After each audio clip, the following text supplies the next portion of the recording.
I'm going to convene us. Thank you all for joining us in person and remotely. Thank you for being here. My name is Sandro Galea. I serve as Dean at the School of Public Health at Washington University, and welcome to this Washington University Ideas event. Just to start by acknowledging this event and how it started, first I want to acknowledge Dr. Margaret Kruk, who we'll be hearing from in a second, who is the intellectual architect of this event. She is the director of the Quality Evidence for Health Systems Transformation Network, the QUEST network, which is based at Washington University. And this event is being sponsored by Quest in partnership with the Alliance for Health Policy and Systems Research. And Dr. Kumanan Rasanathan, you're going to hear from at the end, is also part of this event. The idea behind this event is part of a series of ideas that we've been doing at Washington University, both domestically and now globally, to really try to inject conversations about topics that we think are important in the world at the moment, and particularly in a turbulent moment like this one. There is, as everybody knows, both in the room and listening remotely, a moment of enormous churn in the world, enormous questioning of how we do things, and how we do things as it pertains to health, both in our own countries as well as part of the international communities. And some of those questions pertain very much to today's topic, which is health systems and how we actually develop quality health systems. Within the US, where we happen to be based, there is enormous conversation about what we invest in and what we disinvest in health. And in many countries around the world, we see innovative ideas that are, in some respects, battling for space with political decisions, many of them ideological, but they're trying to shape health systems, perhaps positively or perhaps negatively. So today, under the auspices of the work that the Quest Network has been doing, we're going to be hearing about a People's Voice survey, which actually does the fairly radical thing of actually asking people what they think, which at some respects, one might think would be obvious if we're trying to design health systems, but something that has not been done hardly enough. And then we have a panel who is going to speak about this from various country perspectives. So I'm delighted to be hosting this event and delighted to have you all here with us in person and online. And now I'll turn this over to Dr. Margaret Kruk, Distinguished Professor at Washington University and Director of the Quest Network. Margaret.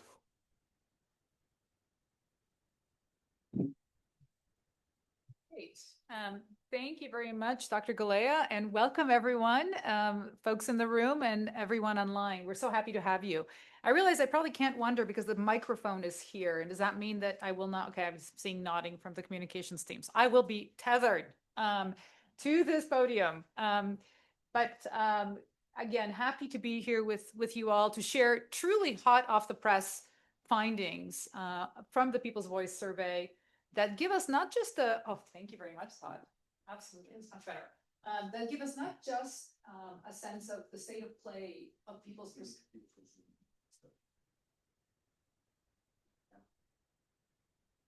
Am I visible on Zoom? I'll say right.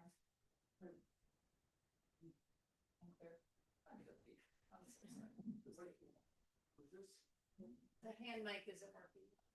Okay. Thank you. So not just the state of play of how people are experiencing health systems, but also a sense of trajectory. So what has changed in countries since just after the pandemic? We are now in 2025, and we expect that people's use and experience of healthcare has dramatically shifted since 2022 or 23 when we first asked these questions. So let me tell you just a little bit about the People's Voice survey and what it is, and want to pick up on the point, is it truly radical? So first, the premise for the People's Voice survey first comes out of the Lancet Global Health Commission on High Quality Health Systems, which was a grouping of this fabulous set of people, policymakers and academics, health system leaders from 18 countries who got together and came up with a new definition of a high quality health system. We agreed in this commission that a high quality health system has just three key jobs. One is to consistently deliver care that improves or maintains health. Two is to generate a sense of value or trust from the population, without which its work is impossible. And three, any high quality health system, it cannot be a static entity. It must change with changing population needs. What we specifically recommended after a year plus of work was that health systems, in terms of measurement and in terms of accountability, need to focus less on how many inputs there are into healthcare and more about what healthcare is producing for people. More about competent care, are doctors knowledgeable, are nurses caring, people's user experience inside the health system. The fundamentals, of course, of every health system are improving health outcomes. We need to see whether healthcare amenable outcomes are in fact getting better in our setting. And lastly, are people confident? Do people trust in the health system?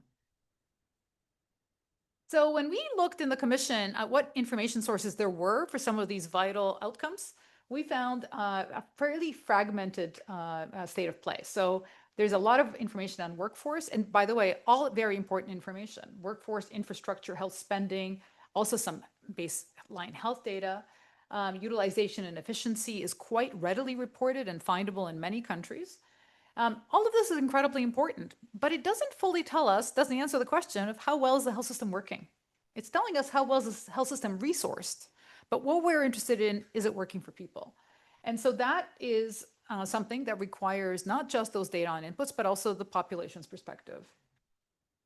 Why do population perspectives matter in assessing health systems? So I will tell you immediately one of the pushbacks we get when we talk about the People's Voice Survey. What do people know about healthcare anyway? They're not doctors. How is it that they can report accurately on the quality of care that they receive?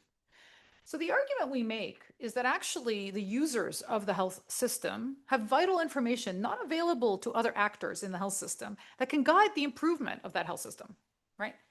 I think that is the whole basis of how service providers like Apple or large companies or the airline that we flew over, and many of you did too, that's why they're asking us for those surveys, not because they love to analyze the data, because they're hoping to improve and have a competitive advantage over the next company.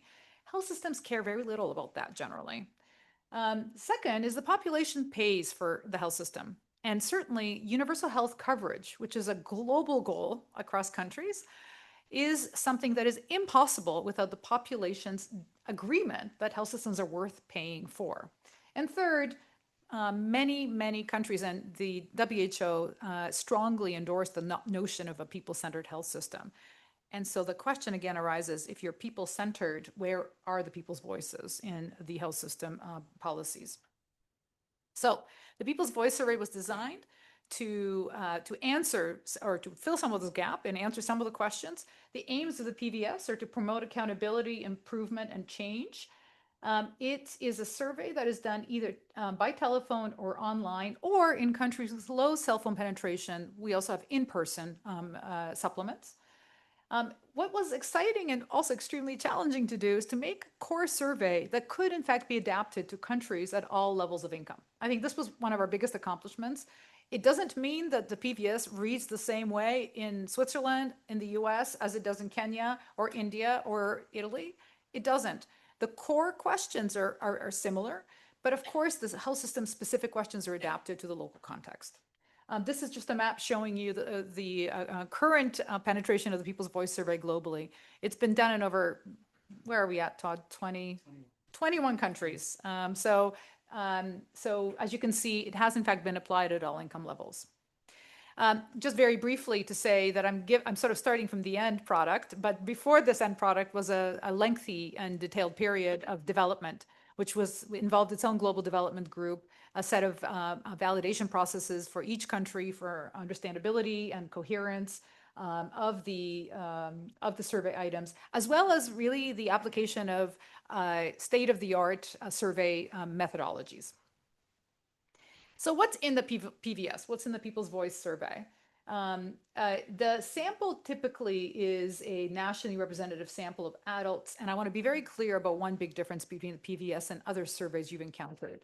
The PVS asks people about the health system, both those people who have used the health system and those who haven't. We're interested in the views of users and non-users, because people who haven't used the health system this year may well use it tomorrow, and their perspective matters. They're also payers of the health system very often. Sample sizes range between 1,000 to 2,000 people per country. We've now delivered this survey in over 30 languages. India is our record holder for the most translations, not surprisingly. And we have done data collection with a range of firms. And we show costs here. We want to be very transparent. One of the wonderful aspects of the PVS is much, much cheaper many of the population-based household surveys that you may be familiar with. So the idea was to build something that is flexible and replicable and can be funded by countries themselves as we go forward. So I'm going to wrap here and introduce my colleague in a moment. But before I do, I just want to invite you to join us in St. Louis for a further exploration of the People's Voice Survey, but also very many other topics related to high quality health systems. In the first biennial conference, that is the Science for Health Systems Conference in St. Louis in October, end of October 29th to the 31st, where we will bring together scholars and policymakers from countries at all levels of income to try to get into one room, which we rarely do, to share some of the insights from cutting edge research on measurement and improvement science. So I hope to see you in St. Louis. And with no further ado, I would like to now introduce my colleague, Dr. Todd Lewis. Dr. Lewis is an assistant professor in the Department of Medicine at WashU School of Medicine and a core part of the Quest network. He's our research lead and has been really the lead person for the People's Voice Survey. I don't think anyone in the world knows more about the PVS than Todd. Over to you.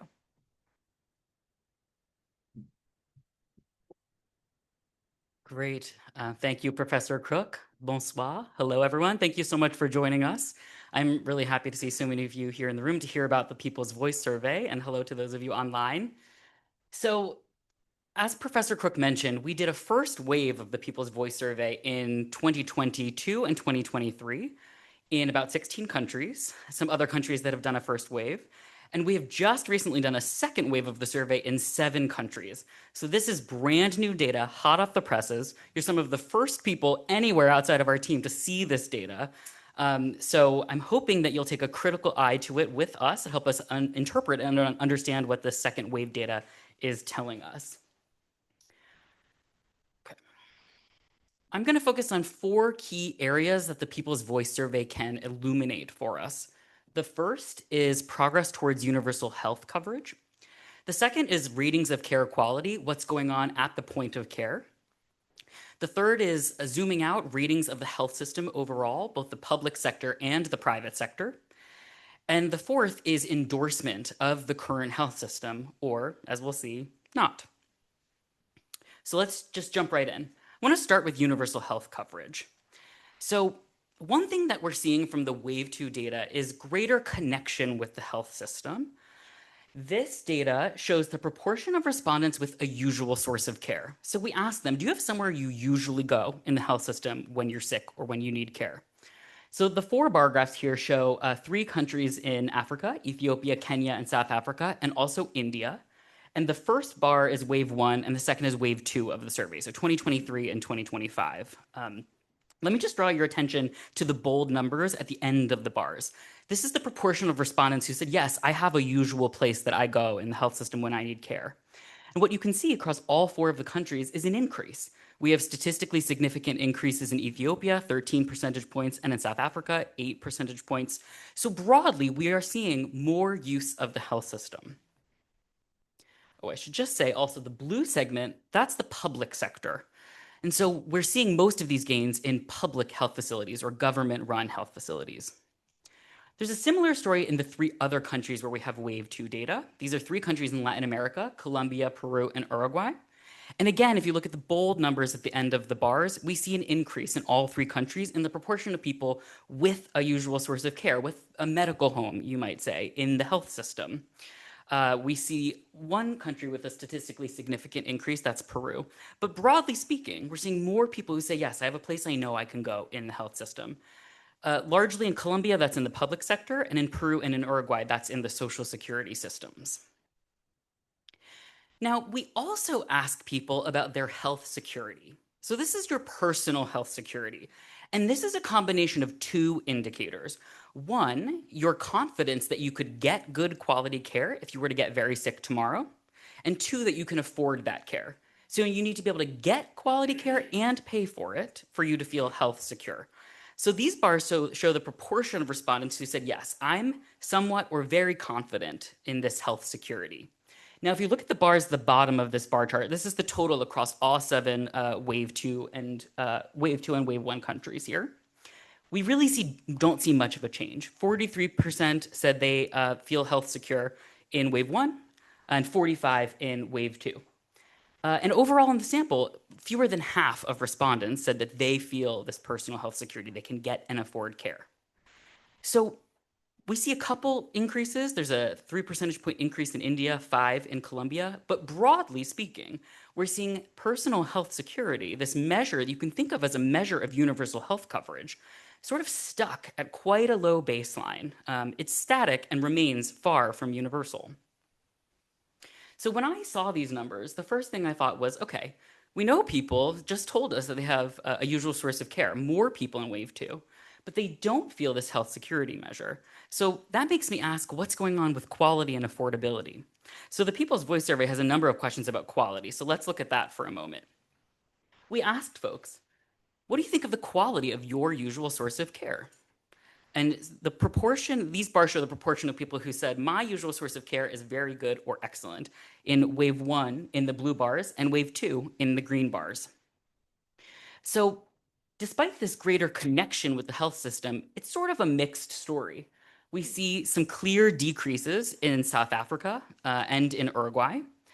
The major increase we're seeing here, the major exception, I would say, across these countries is in India, where we saw a 21 percentage point increase in the proportion of people who thought their usual source of care was good quality. So we have 2 Quest colleagues from India in the room who I'm hoping will help elucidate this. And this is a theme I'm going to keep coming back through in this data. Keep an eye on India. It's going to become very clear what's happening as we go through these data. But for quality of usual source, there's really not a clear emerging pattern. It's really quite a mixed story. We also ask about the last healthcare visit you had in the last 12 months and the quality of that visit. So the most recent time you went to the health system, what you thought about that quality, that care quality. So here we see ratings of last healthcare visit were unchanged or lower in every single country where we have wave 2 data. So really either no difference or we see a clear decline. So you can see decreases in the 3 African countries on the left-hand side of the slide. We have a statistically significant decrease in South Africa. And again, the only increase was in India with a 14 percentage point increase. So again, the one exception, the one place where we're seeing quality of last visit go up. Otherwise, we're really seeing it flatline.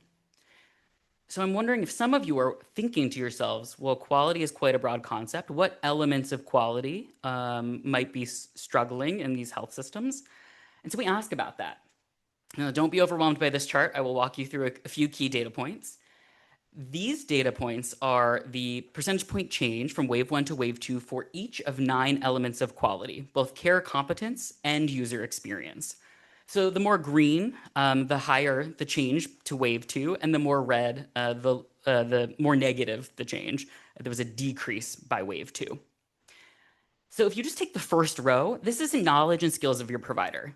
Just as Professor Kruk said, do you think that your provider is competent? Do they know what they're doing, and are they doing a good job? If you look at the first 3 countries, Ethiopia, Kenya, and South Africa, we see very large drop-offs in ratings of provider technical skills from the population from 2023 to 2025, a 13 percentage point drop in Kenya. In Latin America, on the right side, we see small changes. Some of these are small, statistically significant changes, not as dramatic as the ones that we're seeing in the 3 African countries, but the story is more that it's pretty static, the quality ratings, or decreasing, not quite as much. And then we see India, again, our happy exception, that column of green in the middle, where ratings have gone up for every single element of quality from the Indian respondents. With, if we look at the second row, knowledge of prior tests and visits, that's a measure of continuity of care. That increased 21 percentage points by wave 2. But if you kind of just zoom out and look regionally at the 3 African countries and the 3 Latin American countries and just kind of take a soft focus and look at the colors, you immediately see the picture of what's happening here. Decreases across almost every aspect of quality that we asked about in the People's Voice survey across Africa, and stagnation or decline for those same indicators across Latin America. So the picture of quality is not particularly rosy since 2023. So let's zoom out again and look at the health system overall. Largely, we see poor grades for public health systems. This chart shows the overall rating for the public health system in your country or government-provided services that are country-specific when we ask the survey. We see that ratings of public health systems decreased nearly everywhere. You see largely unchanged numbers for the 3 African countries at the top of the bar. I should say this is the proportion of people who said the public health system is very good or excellent. Again, we see a huge increase in India, 22 percentage point increase, but we see some clear dissatisfaction with the public health system in Latin America. We see big decreases, 7 percentage points in Peru and 6 in Uruguay. So more dissatisfaction with public services in Latin America.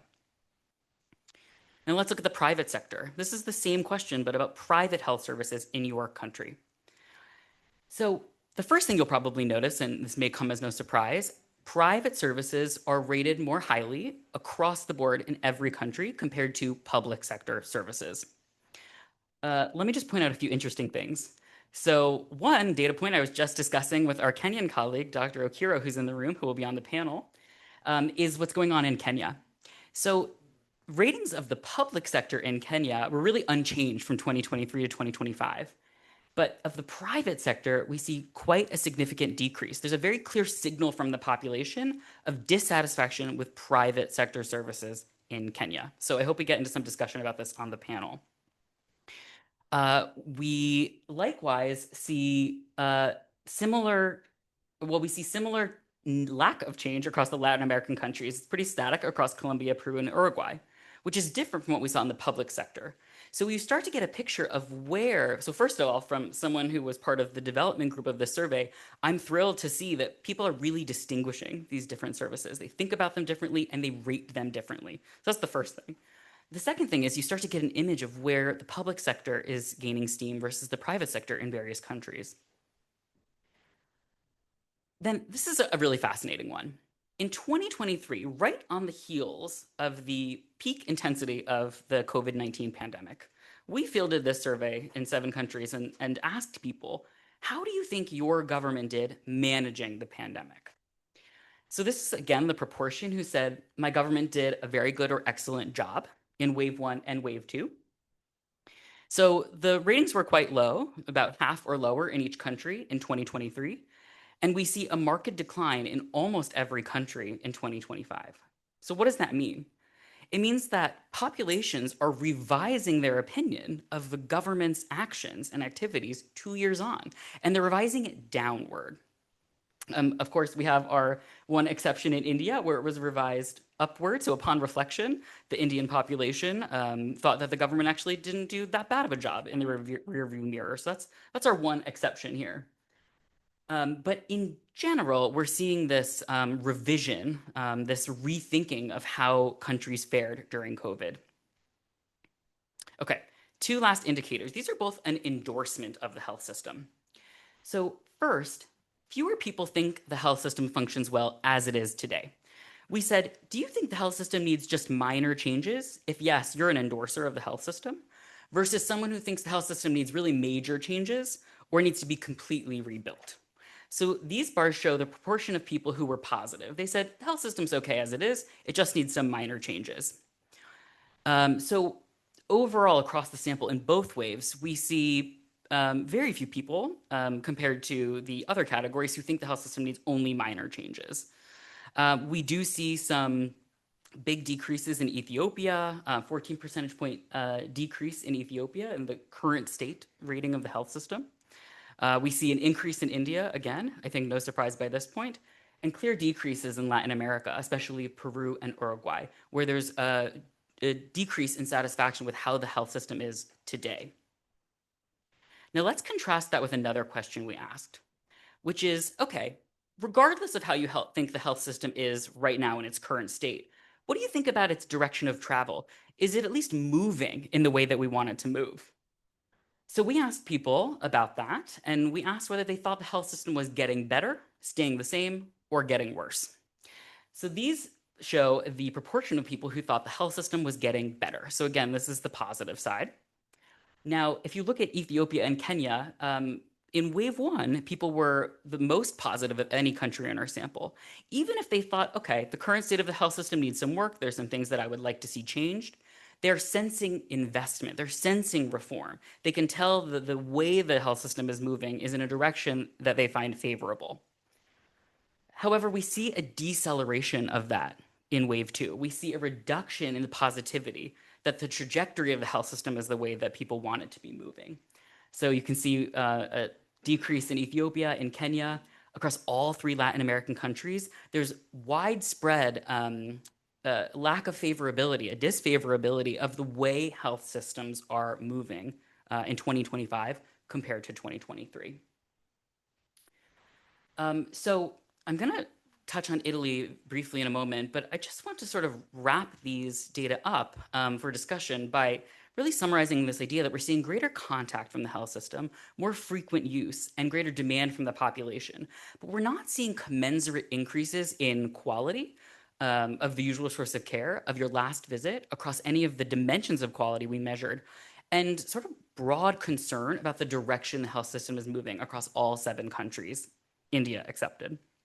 Now, Professor Kruk mentioned that the PVS has been implemented in 21 countries. It is adaptable to high, middle, and low-income countries, and we have implemented it in all 3 groups. One of those countries is Italy.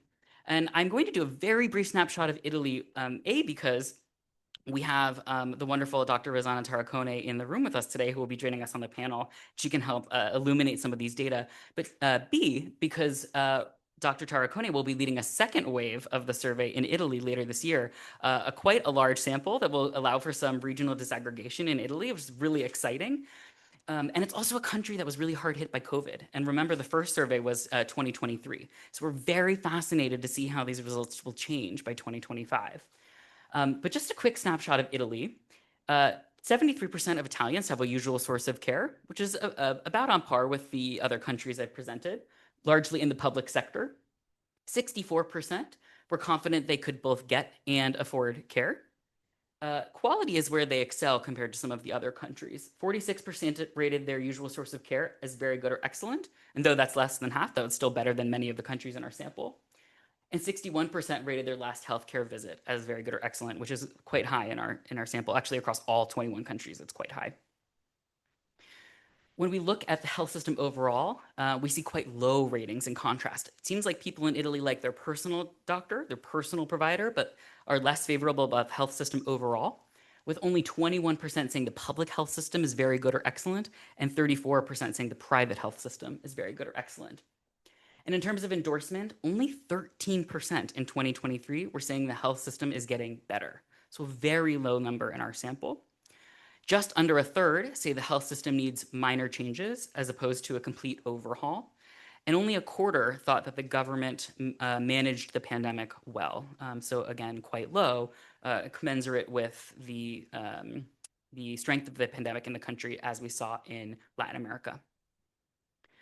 So if you would like to review my slides or these results, you can use the QR code on the top of the slide. And the bottom one will take you to digital versions of the country briefs, which are also available at hard copy in the tables in the lobby.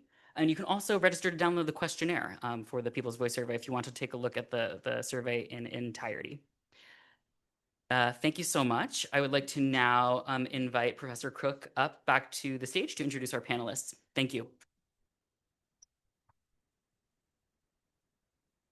All right. Great. Thank you so much, Todd. I hope that you followed closely that whirlwind presentation, but the slides are available, downloadable. And if you haven't picked up some of the printed materials, many of those data points are there as well. So I think the thing that is very both exciting but also frustrating about the People's Voice survey is that it gives us an initial glimpse of what's going on in the population, a population representative picture. You know, sometimes governments say to us, why should I do this People's Voice survey? It's just going to be more bad news. I mean, I've already seen the WhatsApp and I've seen the newspaper headlines. People are always complaining about healthcare. And one of the arguments we make is actually the People's Voice survey does not just elicit the bad news, is not just going to the complainers, it is a population representative view. So in most surveys, governments are able to find things about the health system that they would not have known otherwise from these more selected samples. And so today I'm so pleased to have with us colleagues in academia and policy and government to discuss and really go under the hood of some of these results and try to explain from their perspective what these could mean. Think of the People's Voice survey as a first step in understanding the population's perspectives. The next step really does need to be having greater discussions and exploration of what is going on inside the health system to yield these pictures, these profiles. So let me introduce our colleagues and ask them to come up as I introduce them. So first of all, a colleague from the Ministry of Health in Ethiopia, Dr. Mulliken Aga, who is a Strategic Affairs Lead Executive Officer for the Ministry of Health there. So please welcome and have a seat. We're delighted to have you. Ethiopia is a longtime collaborator of Quest, and the Ministry of Health has been very closely involved. Next, I want to invite my colleagues from India, Dr. Sailesh Mohan, from the Public Health Foundation of India and the Quest PI in India, as well as Dr. Duraraj Prabhakaran from the Public Health Foundation of India, again, Quest India. So please come up to the panel. And Meldo Kiro, Dr. Meldo Kiro is Quest PI and researcher at the Kemri Wellcome Trust program in Nairobi, Kenya. Welcome, Dr. Okiro. And Dr. Razana Tarikone is a professor at the Bocconi University Department of Social and Political Science, who's been a Quest affiliate and a collaborator on the People's Voice survey over the years. So welcome to you all. And am I missing anyone, or is everyone here? So maybe I did miscount those chairs, Elizabeth. Thank you. So anyone who wants to pop up here and join us on the panel, we'll have this extra chair for you. In the meantime, let's make sure that the microphones are working, because I have some questions for you all. Use the microphones, keep it very close to your. Very close. Okay, perfect. Okay, great. All right. So, first of all, thank you all again for being with us today in Geneva. And I think there's a lot of curiosity in the room about, particularly, I would say, the changes that Todd outlined, Dr. Lewis outlined just now, between the immediate post-pandemic period and 2 years on. We saw some indicators, core indicators from the People's Voice survey changing, while others were actually quite static. So my first question to each of you, and if you can briefly reflect on this, what do you see as the most important differences between wave 1 and wave 2 in your country? And let me start with you, please, Dr. Arga.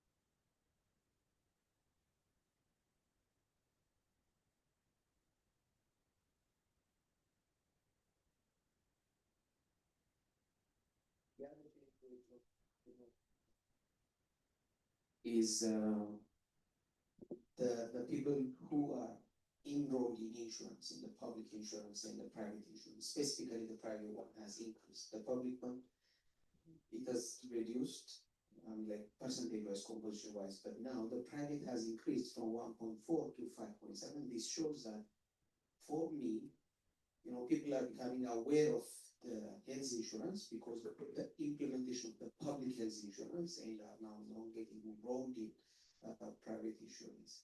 The other fascinating on the public system. In fact, Ethiopian system is majorly public, but like across income, the higher income, the low income, the middle income, they rely on the public system. The other visibility is like there's a change in all private, so the visit to the facility, not only the number kind of rows, but also the coverage of like what kind of tests did they get, what kind of evaluations do they receive when they come to the facility has increased. On the other side, in the primary care, the chronic care has a challenge. It shows that it has stayed similar in both ways, which means we need to work on what kind of care we are providing in the public service. And again, the access issue or care security that has been presented is a critical one, because still half of the interviewees say that they can get and afford care, but the remaining half are like not secure. So we need to address or look at the factors which are contributing for this. The last point, I saw it from the other perspective. You said that the people from the interviews, majority say that there needs to be a major shift, and now that has reduced. Those who said there should be a major improvement or shift in the health sector has reduced. It might not be significant, but that the fact that it has dropped kind of shows a bit of positive thing for me. But again, if you see it from those who are confident and say very minor changes are needed, also has also reduced. So those in the middle are getting wider. Just to bring it together, again, it needs further analysis. It invites for further analysis, but because the number of individuals who are coming to the facility is increasing, I assume that that might have, created some burden in the facility, because that, the one that you saw in a very specific splitted activities, it says, the time that they spent in the facility is getting lower, but the time they get for the care is again very low. Right. So that means it will affect their trust for the system when the contact time is kind of getting low. That happened probably because the number of providers haven't increased, but the number of visits have increased. That could be one explanation, but again, it's it makes you more hungry to learn, to know what's happening behind. Thank you. Fabulous. And thank you. We will come back to some of the themes you've raised about what's behind some of these numbers. But thank you for sharing your first impressions. Dr. Mohan, India's been quite an outlier, right, in the set of surveys. There seems to be quite a lot of happiness in India. Please explain. So I think Todd presented a lot of surprising findings, which are quite nice to look at. But I think there are several things happening because, as many of you might be aware, a lot of reforms are happening in the primary healthcare system. A lot of new programs, the large insurance program that is targeting towards achieving universal health coverage. So recently, one critical change that has happened is the coverage of people above 70, irrespective of their socioeconomic standing. So earlier it was restricted to people who were below the poverty line. So the so-called target of addressing the health needs of the bottom third or bottom 40% of the population. So right now, since anybody over 70 can sign up for this program, there are even people in middle class who have signed up and are utilizing that amount for secondary and tertiary care. In addition, there are several other initiatives being undertaken. So this could possibly be a reflection, all this positive. I won't go into the findings because Todd has eloquently explained those and highlighted those findings. So it could be because of that. But also, we have to be cautious when interpreting this data because India is a very large, heterogeneous country. And a sample of 2,000 will never be adequate, possibly adequate to get a real picture. But when we have used standardized methodology, the same procedures, and have repeated the survey. So that gives us confidence when we compare to the baseline. And comparing to the baseline, obviously there is cause for some celebration because many positives have emerged. And one of the key positives is the increased uptake of preventive health services. And we see considerable increase in the number of people who are screened for blood pressure and blood sugar, the cardiometabolic side of things, but lower number of people getting mental health care, and lower number of people who have been screened for breast cancer or cervical cancer. So breast cancer, cervical cancer screening, cardiovascular disease, diabetes, and mental health all form part of the national program for NCDs. And probably some indication that everything in that mix is not working well. So that is one thing that is quite remarkable to see, the uptake of preventive services. Even the vision checks have gone up compared to the baseline. Right. And obviously, as Todd mentioned, the opinion of the users with regard to quality and the trust has also increased. So we can only speculate that some of the investments that the government has made, some of the programs and the increased coverage could perhaps be indicative of this positive responses, particularly given that most of the improvements are being seen in the public sector. So those are some of my initial thoughts. Great.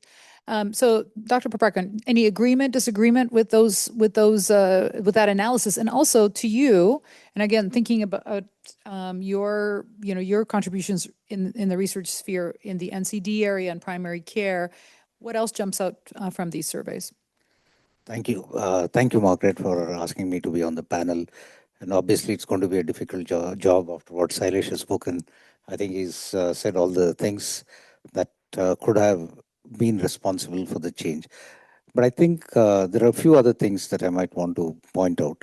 One, actually, in India, healthcare is a state subject. So there's also that a bit of difference in care.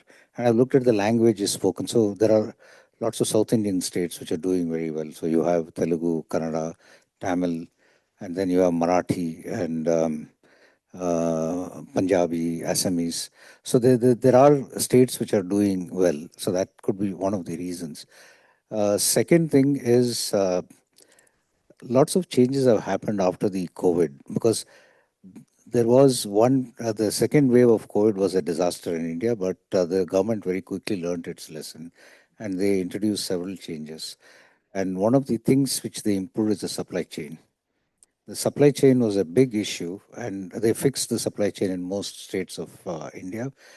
And drug stockouts, the biggest reason, particularly in the NCD space, is that people don't take drugs or they're non-compliant because of drug stockouts in the health system.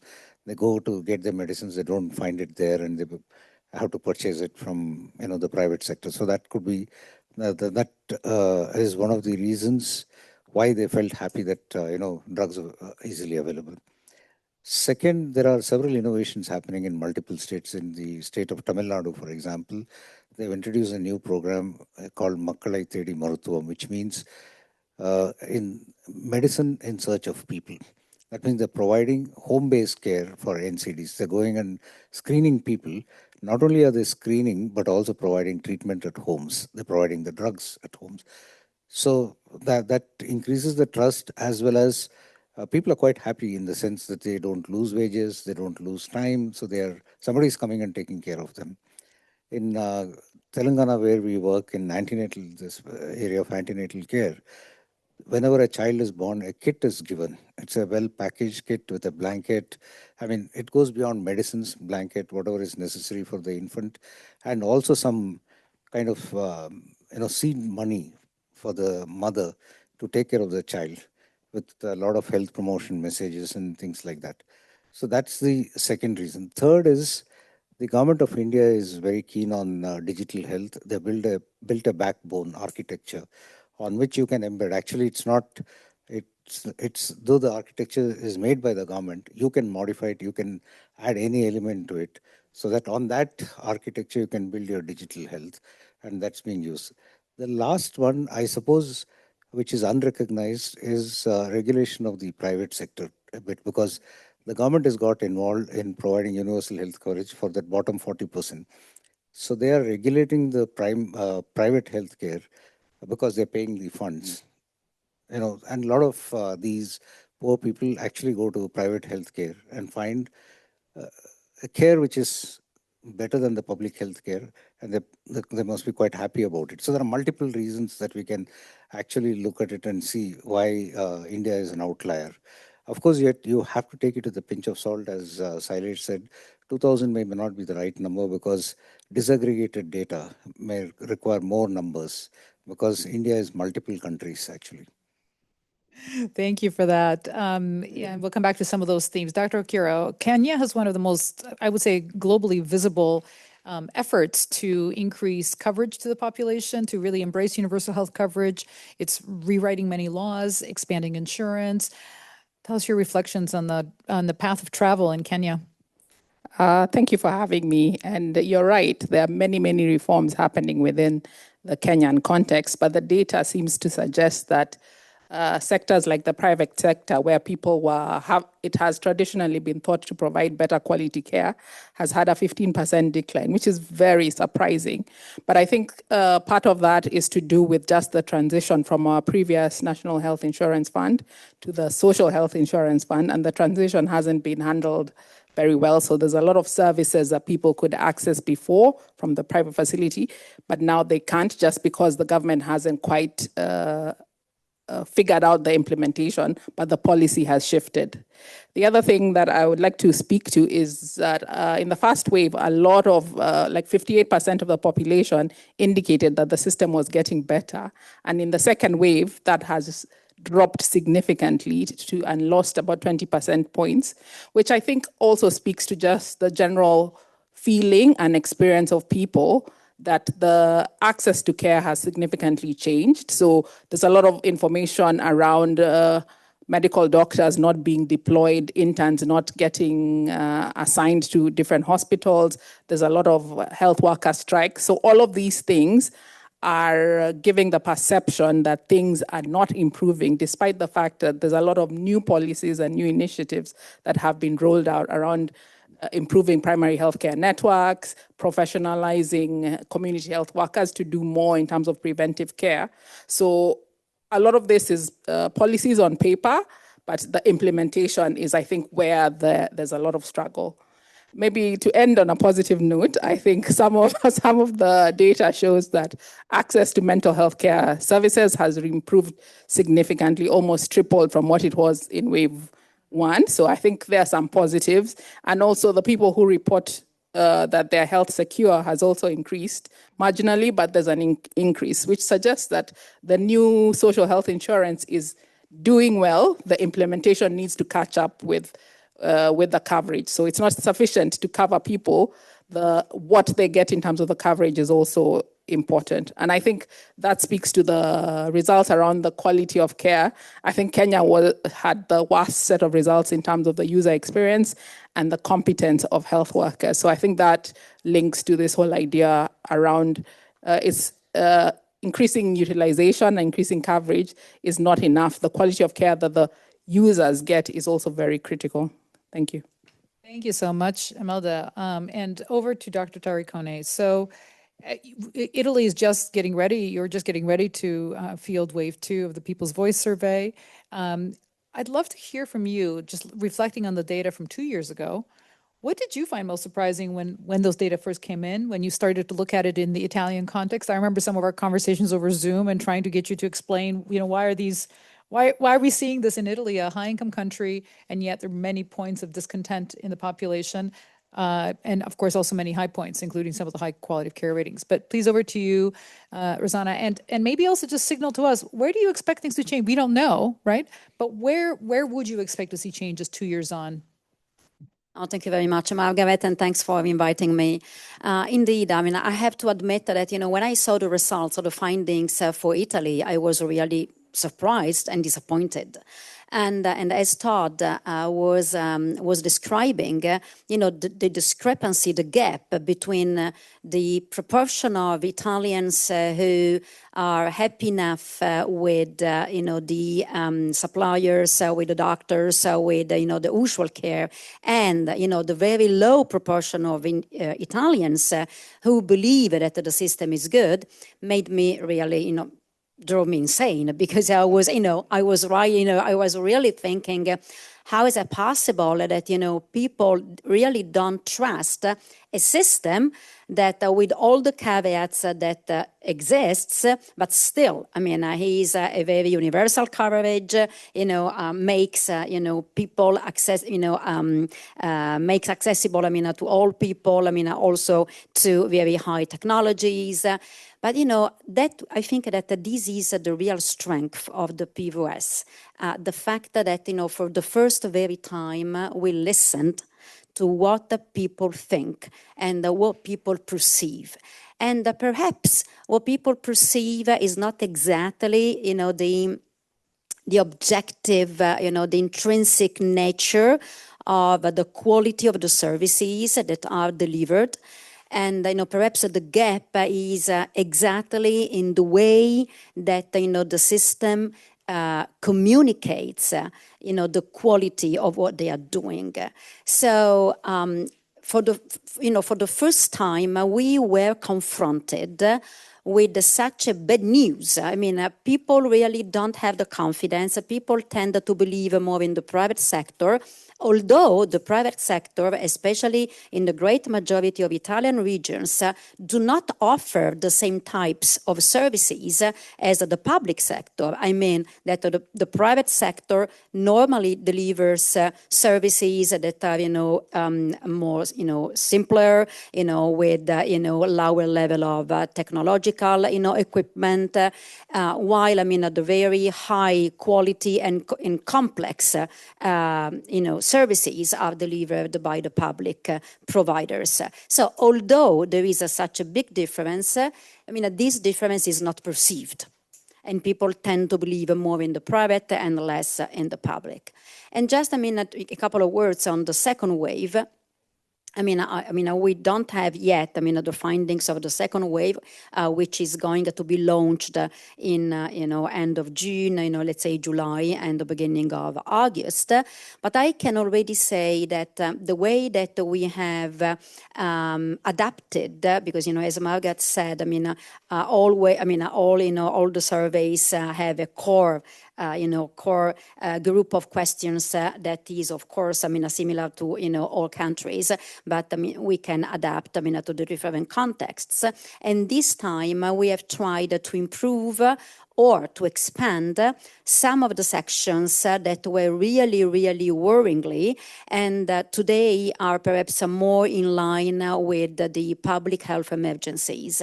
And I'm dealing, and I'm thinking to mental health, I'm thinking to prevention, and I'm thinking to telemedicine and digital health. These are three major areas where we are going to expand the survey, the second wave. As Todd already anticipated, we are planning also to expand, the sample. We are going to have 5,000 individuals that will compose the sample, which means that we this time will be able also to distinguish between different regions, because Italy is a highly decentralized as an NHS, and these would be really relevant. Thank you so much. And we're really very excited to see those results in Italy. Again, a country that was hard hit by COVID. One of the things we haven't stressed in this presentation very much is just how much the COVID experience, of course, influenced some of those data, some of people's perceptions and experiences in wave one. And as you heard from Dr. Lewis, people's assessment of their own government's performance in COVID generally fell. So people are themselves revising, hey, my system was doing okay, or maybe it was not doing okay. How do I think about healthcare in general today? Has it benefited? Have we learned anything from COVID in the health system? I want to ask you all to answer this question. Looking at the People's Voice survey results, just the second wave results, and maybe even looking at some of the shifts and changes, what is one policy idea, one policy opportunity, I would say, that these surveys suggest should be high on the policy agenda in terms of change, transformation, improvement of the health system? And I'm going to start with you, Dr. Agar, since you're sitting literally in the Strategic Affairs Department of the Ministry of Health in Ethiopia. Very difficult to answer, but just from the figures that we see, if I have to just pick one thing, we need to do, it shows that the preventive care activities are getting better and people are coming in. So we need to, invest more on that. And sure. I'm so sorry. It's okay. Thank you so much. Yeah. So as I said, the preventive care, like the people getting the blood pressure checked, the glucose checked, the tooth checked. So that one we need to invest. I think that's a cost-effective one, and we need to work on that more. And again, as the data shows that the chronic care is not, that much good. So what I should say is we need to do more on the preventive activity with a specific focus on the chronic care and primary healthcare. Thank you. Great, thank you very much. Dr. Mohan, Dr. Prabhakaran, what about India? Where are the opportunities? So I think the data have a lot of positives, but there are also issues like low uptake of mental health care services, which could perhaps be addressed in the policy realm. and also improvement of cancer screening, for instance. And there are several other pointers. But one thing for the policymaker is to probably consider incorporating some elements of the PVS, maybe a bare bones PVS, to get high quality information from the user's perspective into existing surveys. So there are many surveys which look at utilization and other health system related components or indicators. So this could be something we could also advocate, perhaps 5, 10 or 15 item tool that could be readily incorporated into existing data collection mechanisms that can provide the perspective that is currently absent from the available data sets. Potentially a way to make some of these indicators be ongoing, kind of live indicators, whereas maybe the PVS gets done every few years, the comprehensive version, to have the finger on the pulse in a way. And also some of in the primary care, there are some ranking exercises that are done in terms of quality control. And perhaps this can also form a basis for improving those rankings. Thank you. Dr. Prakan. Right. I think agree with Sailesh. We need to make PVS as part of our surveillance so that we just get to understand the quality parameters. For example, it also depends in PVS the kind of questions that we ask, because it depends on the question. I was just reflecting further on the India data, and I was looking at some of the data that are available. While screening for disease has increased considerably, what happens downstream once we screen the people? So that's a question that's not being addressed. And I was looking at hypertension control, which is pretty low. Even in various studies show treatment to targets for hypertension is only 20%. And we need to ramp it up to 50% if you're going to get gains. So those are the kind of things that we need to do. So I think the PVS has to be a dynamic tool. It cannot be static with the same question. So you need to, look beyond some of the basic stuff that you have in PVS.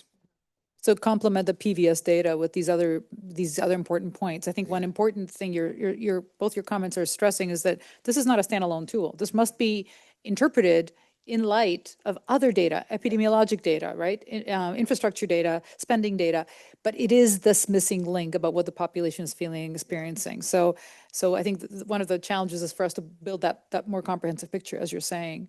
Right. Dr. Okiro, tell us about your policy priority for Kenya from these results. I think for me, what I see as an opportunity is to embed some of these findings into discussions around strategic purchasing reforms. So a lot of times the focus is on facility-linked performance metrics, but I think it's important to consider the user, what the user finds as important. So things like respect, trust should also be part of the information that's used in the reforms.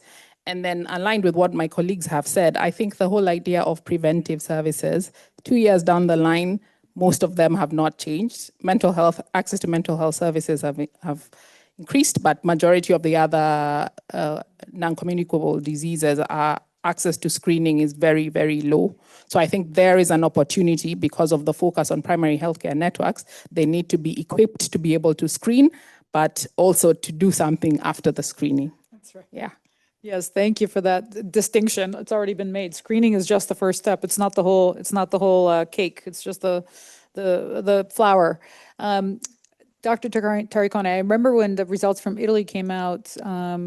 I remember still you saying, look, part of our problem is how we communicate. And you said it again, how we communicate the value of the health system. It's what people experience, yes, but also what people see and what they perceive from the way that the health system is portrayed. Is it in the media? Is it through direct communication with the government?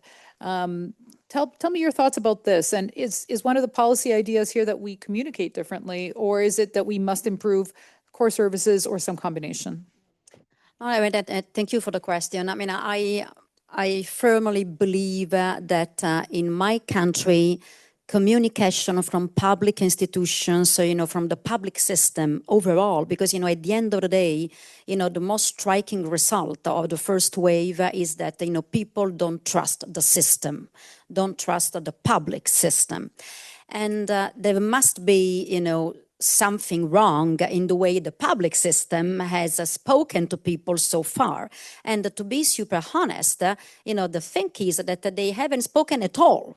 I mean, the conversation is a kind of, top-down conversation without really engaging people. And people feel that, this manner is because, they are not trusted by the public institution because, they cannot, provide any concrete contribution. So they have seen, they have been considered just, as users, passive users of something that was designed, planned and delivered without taking into consideration their real, perspectives, opinions, and needs. So first of all, this is something that we are debating these days. In the last months in my country, there is a very hot debate, as in all countries, around the healthcare service. The debate is whether the system should be reformed. The Ministry of Health is trying to fuel much more money in order to convince, the population that they are doing, something for the sake of people's health. But again, this is, without having collected any of the opinions by people. So we have to communicate differently. We have to get closer to individuals. So we have to use even, media channels that are the most popular, the ones that are, used by these people. It's very nice, for all of us, to publish on the Lancet, but this is not something that these people read or, or use to discuss. Lastly, a positive note. One of the regions in my country, which is the most populated, which is called the Lombardy region, where Milan is located, partially based on the results of the first wave, has decided to open a dialogue with people's representatives, with citizens' representatives, especially on some key areas. One is prevention. One is the relationship between private and public organizations, because this tendency of trusting more the private was a bit surprising also, for the Lombardy region, for the public institutions in the Lombardy region, and mental health. So these are the three areas that today are under scrutiny of the Lombardy region, together with people's opinion. And the Lombardy region decided also to pilot a project in order to launch the idea of incentive-based prevention programs with financial incentives. The idea is not only that of increasing the rate of screening, cancer screenings, because we share the same issue that you have in your country, which is the low rate, the low coverage of screenings for cancers, but also the idea is to engage the people. So having, these people really aware of how much health is truly a public good, and they need to care of their health and their relatives' health. So this is a pilot that is going to be launched again in July or August, and let's see, whether this is something that, can be replicated. Wonderful. Thank you for those examples of policy uptake also in Italy. And just as a reminder, we have data from the US, from the UK. In fact, some of the most miserable citizens with regards to the health system are from the UK. Right, or certainly were in the first couple of years post-COVID. That system is really struggling, and that is perceptible in the results of the People's Voice survey. But we are very fortunate to also have with us today representatives from the Ministry of Health of the Philippines. And I was wondering if one of you, Ms. Banzon, I believe, is here. And would you have any quick remarks to make? This is a country that has not yet done the People's Voice survey, but one of our aspirations is to make this tool available and accessible to a wide array of countries. I'm curious whether you could make a few comments about how the People's Voice, your response to everything you're hearing today, and whether the survey could be useful in the Philippines, please. Thank you very much for inviting us. I found the study very interesting. Like you said, this study has not been done in the Philippines, But we had a UHC household survey done in 2023 that actually had a patient satisfaction component. And I thought, oh, that's very important. It was very comprehensive. We were very proud of it. It's up for publication. It was finished in 2024. But I just realized that when you have something so comprehensive, especially when it comes to health system performance, the tendency is for the perception, the perspectives of the patient or the client is undermined. It then becomes one of those things. When we speak about quality, it really is about client delight. It's really about who you aim to serve and who you aim to please. And that's one of the insights I had listening to this study, that while we had this very comprehensive study, it studied inputs to the system, it studied and made a special focus on health workers, and it had the patient satisfaction. But again, when we had so many things, the patient perspective or the client perspective is watered down. So that's the first thing that I had in mind. And it was very interesting for me to listen to the results. Why are we seeing these results? Why is India showing this difference across the country? So I'm wondering, could it be that in India there were more females, there were more educated, or more in the lower income? What could explain? And one of the questions I also had was, does India have a communication plan that, like you mentioned, that actually influences the perceptions of the population? It matters that the connection, I guess, is not only the point of care, but also at a higher level before care happens. There is a connection already. There is a message being sent that, hey, we care about you. There are these programs. We're investing. There's more facilities. And I think it's very important that this is seen. Thank you very much. Thank you so much. Those are perfect comments. And again, we would be excited to compare some of the data that you've been obtaining from the Universal Health Coverage Survey, potentially with some of the indicators that we've been using in other countries, to see maybe there's some ones we could even learn from and compare. I do want to address one question, which is, is one of the reasons that results varied because the composition of the sample varied between the two surveys? The way that these data are presented to you, they are nationally representative. So they are weighted. All the data here do not reflect just the respondents, but they really reflect the whole population. So unless the population of India has changed dramatically between the two waves, which it hasn't, to my knowledge, dramatically changed, the composition will be accounted for in these results. So there will not be dramatically more women. Women are about half the sample in all of the countries after the weighting was completed. But what I would like to do now, just looking at time, is just make a few summary comments before inviting Dr. Rasanathan to make concluding remarks to our panel. I'm hearing some interesting and important themes coming out from the panel and from the discussion of these results. Let me highlight a few. The one is that this kind of survey, national survey, it's 1,000, 2,000, or maybe even 3,000 or 4,000 respondents, can give us only the very top line view of the population's experience and use and confidence in the health system.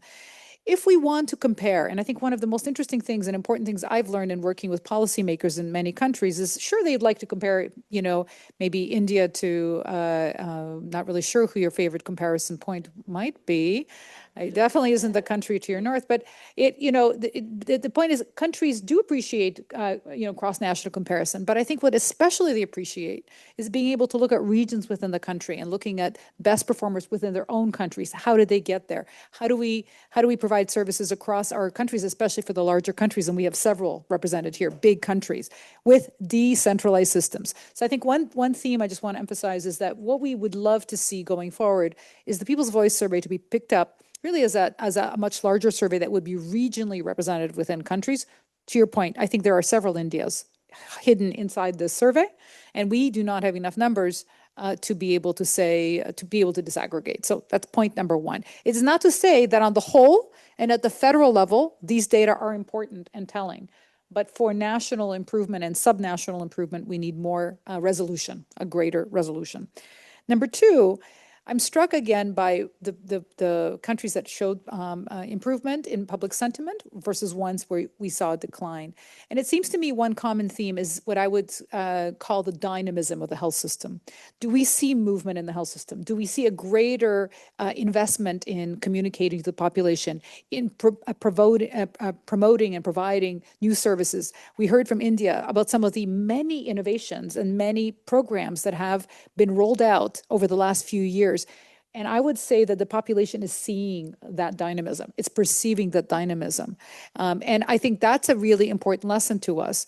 It's insurance, but it's also service delivery we heard about. So yes, there are new insurance programs, and populations do obviously like coverage, free coverage that they're not paying for directly out of pocket. It's extremely popular, but that's not the only thing, because not everybody's over 70, not everybody's benefiting. We're also hearing about service delivery improvements in innovations that are visible to the population, to your point. Some things may be happening behind the scenes that are not visible, and the public system is not gaining from that. So dynamism matters. People want to see change in the health system, positive change. And I think on the flip side, on the reverse side, maybe some of the frustrations in Kenya are, it's a massive policy enterprise, huge amounts of human ingenuity, resources, intellectual, financial, implementation resources. All of these are in play in Kenya. We know that. And yet, as you pointed out, Imelda, some of what's on paper is not hitting reality, or maybe the way that it is being implemented, in fact, is, at least in the short run, in this 2-year span, presenting as poor implementation to the population. Maybe before they had some better access to private healthcare, and now that is even declining, and people are perceiving this as a step backward. So I think, again, dynamism versus retreat, and versus, I think, a challenge in translating policies to performance in the real world. And I think this survey, therefore, should be one of those eye-opening exercises to policymakers who may think, maybe congratulating themselves, actually, right, on the major policy progress. But if that's not visible to the population, you're going to lose support for financing this system. And I think the other, and I think a common theme across the country really struck me as very powerful, is this notion of how do we communicate the benefits of the health system? How do we speak to the population? It is not just a PR job. I just want to emphasize. One of the other themes here is that the quality of care ratings align with some of the confidence ratings, align with the overall grades that health systems are getting. People are basing this not just on social media, but on their actual experience and that of their family and friends inside the health system. So we can't just get away and around quality of care by having better PR and flashier ads. That is not the conclusion of the PVS. But at the same time, we need to invest on both that side, as well as in being clearer and less patronizing, and maybe taking fewer things for granted in terms of what the population understands is the role of the health system. And I think that's going to take a really novel way of communicating, maybe something we haven't thought about, but we need to think about based on these results. So I do think that some of those themes go across countries. Some of the themes, of course, are specific to individual settings. We don't want to overgeneralize. Every country needs to learn for itself. Again, Philippines would be very interesting to see what is happening there. And the results have to be contextualized in light of what is happening in the country right now. We're eager to see the survey continue and to serve as a check, as a reality check for the policymakers in each country, because all of the countries, as Rosanna reminded us, are in the throes of some sort of reform, whether it's digital health or insurance reforms or other kinds of reforms. How will we know without the PVS whether the reforms are really hitting the population in a way that we anticipate? So with that, I just want you to join me in a round of applause for our panel. They were amazing. And thank you for joining us from all over the world. And then you're welcome to resume your comfortable seats. And last, just to wrap up, I want to introduce a key partner in this discussion, the Alliance for Health Policy and Systems Research at the WHO, and our friend and colleague, Dr. Kumanan Rasanathan, who is the Executive Director. Kumanan, would you come up and close us out for tonight, please?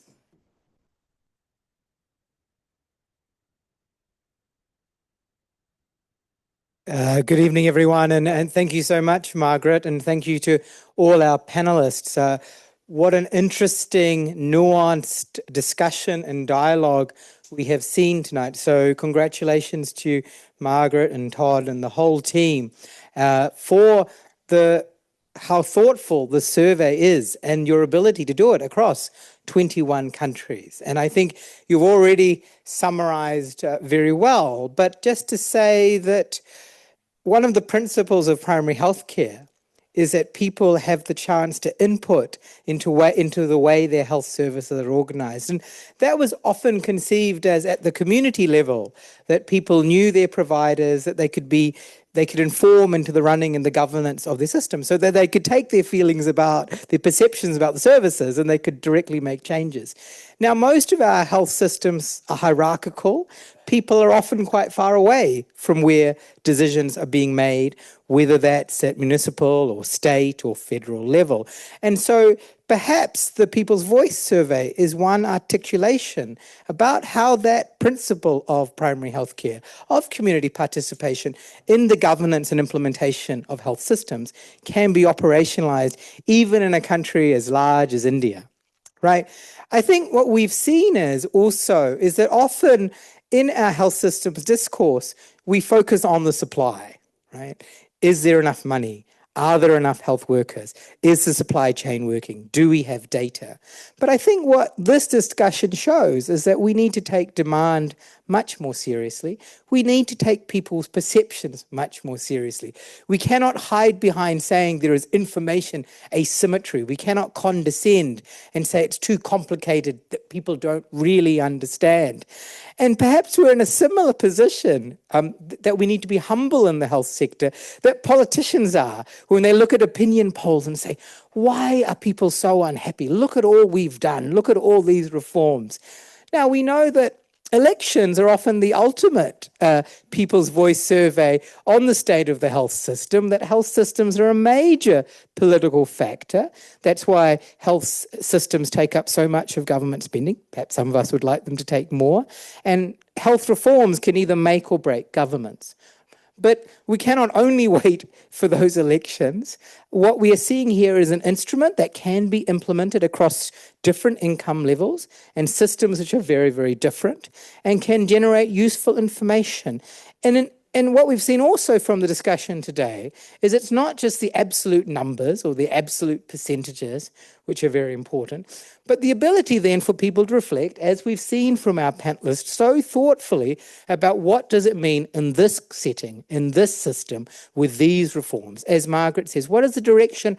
What is the dynamism? And it is interesting to see in India, in a country which is so heterogeneous, health is a state subject, but which has had such tremendous reforms. And perhaps that does indicate that those reforms are working, and that in a country like Kenya, with the big bang decentralization, with so many health reforms, perhaps there is a little bit more work to do for people to really feel that they're benefiting from those reforms. So these are not absolute numbers. They're numbers to be considered in the context. The wave 1 and 2 is very helpful, but also to be reflecting on what else is happening in the country, and then perhaps could be well supplemented by qualitative analysis to understand why do people feel like this, in the same way that people supplement opinion polls with focus groups for politicians to understand how do people feel about reform. So really, again, congratulations to the team and to the panelists. I've been to a lot of events this week, but the technical depth and nuance of this discussion is something that we've been privileged to hear from, and we look forward to hearing more. And so finally, I would just like to thank Sandro, Professor Galea, Margaret, Professor Kruk, for this partnership with the Alliance, for holding this event, for coming to Geneva. As you can see, not all of us perhaps know that Washington University is actually in St. Louis, Missouri, and not in Washington, D.C. or in Washington State. But you really are putting St. Louis on the global health map. You're two superstars of global health that we are proud to have as friends. And we look forward at the Alliance to continuing this partnership, to this dialogue on ideas. And the event last year was very successful. This is a great event. It's great to have people in the room, but people online. So we look forward to next year's event on the ideas. You'll have to tell us what you're going to present us to. It's always very thoughtful. It's really in depth. And at this time of major disruption and change in global health, we do need ideas. We need technical excellence, and we need thoughtful consideration and the ability to share across countries. That is the beautiful idea of global health. Sadly, it's often under threat, so we need to protect that idea, but it cannot just be about exchange for its own sake. It has to have depth, it has to have rigor, and I think today's event has really shown that possibility and the importance of that idea of global health. Thank you so much.